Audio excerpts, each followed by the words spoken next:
Welcome to Japan English News, Quick Scan. Today's headlines.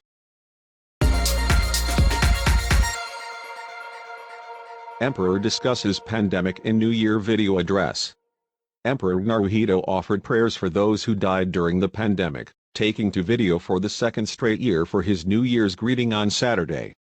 He praised and thanked doctors and other healthcare workers, and expressed concern for countries lacking access to vaccines and adequate hospital systems.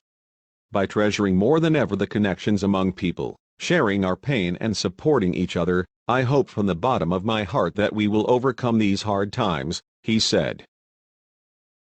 People across Japan visit shrines on New Year's. People across Japan have paid their respects at shrines and temples to usher in the new year. Ai's Shrine in Mie Prefecture, Central Japan, has been crowded since Saturday morning. Visitors dressed warmly with the addition of face masks as they walked toward the worship hall under a cloudy winter sky. They tossed coins into an offering box and made wishes for 2022. Tokyo reports 79 new coronavirus cases. The Tokyo Metropolitan Government on Saturday reported 79 new coronavirus cases, up 1 from Friday and 41 more than last Saturday. The number of infected people hospitalized with severe symptoms in Tokyo is 1, unchanged from Friday, health officials said. The nationwide figure is 51, up 2 from Friday. Kishida vows focus on COVID-19 response and new capitalism. Prime Minister Fumio Kishida on Saturday vowed to continue to take all necessary measures to fight the spread of COVID-19 while accelerating his push to create a new capitalism. In his New Year's address, Kishida also said he would step up summit diplomacy in 2022 and that constitutional reform would be a major theme of the year. Japan business leaders voice resolve to tackle key growth challenges. The leaders of Japan's major business organizations on Saturday expressed their resolve to address pressing challenges facing the country to support growth in 2022, ranging from digitalization and decarbonization to regional revitalization and deregulation. We will aim to establish a sustainable capitalism with determination that we, companies, need to take on the role of promoting growth and distribution, Masakazu Takura, chairman of the Japan Business Federation also known as Kaidanren, said in his New Year's address.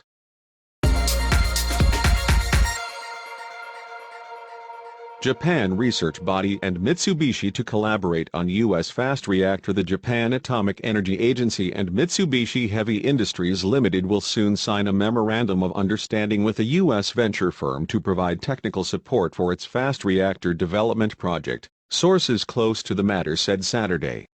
The agency, which has a history of operating sodium-cooled fast reactors, is considering providing operational data and designs to TerraPower, a company co-founded by Microsoft Corporation's Bill Gates. All U.S. Forces personnel to take virus test after arrival in Japan. The U.S. forces in Japan now require all of their personnel to test for the coronavirus within 24 hours after their arrival in the country, the Foreign Ministry said Friday, after a cluster infection recently broke out at a U.S. base in Okinawa.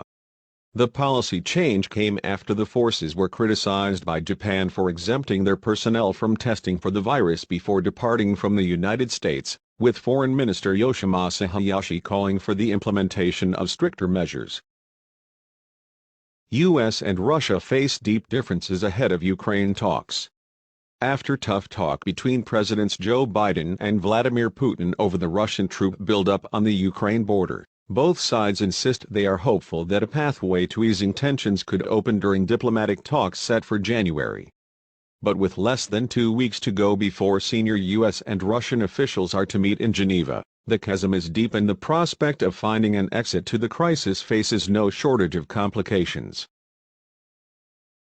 Record 2.35 COVID-19 cases reported from U.S. forces in Okinawa.